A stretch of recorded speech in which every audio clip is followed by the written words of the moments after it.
allow your ignorance to get in the way of the life that you know you can have. Your ignorance can get you some time. I almost faced 20 years for wire fraud because of this boyfriend. And guess what my boyfriend did? He packed his stuff, sent me a text message and said, I'm sorry, I'll make it up to you. Moved out of town, got married, had a kid, and went to jail. And he faced 14 years, and he's locked up right now. That could have been me. I could have been right there with him. If you're in a relationship and you feel like it's uncomfortable, or you feel like you shouldn't be in it, or you feel like something ain't right, get out of it.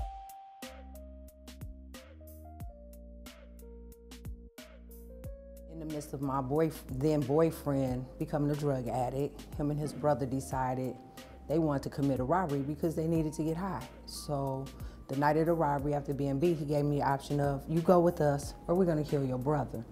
I had one request, let me secure my brother, which I did, and I chose to go with him. I was told to ask the first loan lady that I seen for a ride. I did. I asked Miss Favor for a ride. I told her when I got in the car that I was being forced to rob her. They wanted her purse, that they were in a car behind us, and if she attempted to run, they were gonna kill us. Upon me pulling the gun out to show her, it fired and shot her in her jugular vein. She died 2 days after Thanksgiving. I turned myself in. I was found guilty of first-degree murder, felony firearm, and armed robbery. They vacated the armed robbery, but kept the gun and the murder charge on me. So I was given life without parole. I was supposed to die in prison, but God, and I'm here. I was incarcerated in 1990, served 28 years and 11 months. I was originally convicted and condemned to life without the possibility of parole. The first day in prison was like hell on earth. You know, I couldn't even imagine that I was in somebody's prison serving a life sentence. And it seemed dark, and it was very confusing, very afraid. Then I was 18 years old again, you know, I had just turned 18, and so I didn't know what to do. The route I took, whether it was my choice, I had to be accountable for it. I took accountability, I held my responsibility, and then I served my time. I don't want to see the youth at 17 and younger going out in shackles and handcuffs.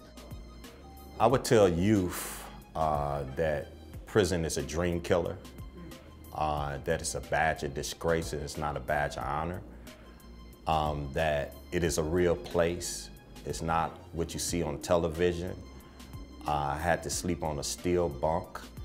I had to sleep in a room that I consider a cage, had bars on it, had a steel toilet, and it was very torturous. How does that make you feel knowing that you have so many people that are close to you incarcerated? It makes me feel alone because my brothers, we all we had. No mom, no dad, just us, my siblings.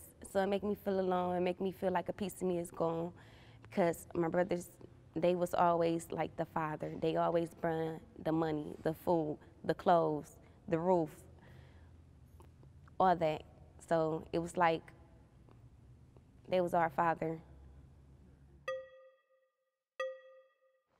Some people got fathers that's in prison right now.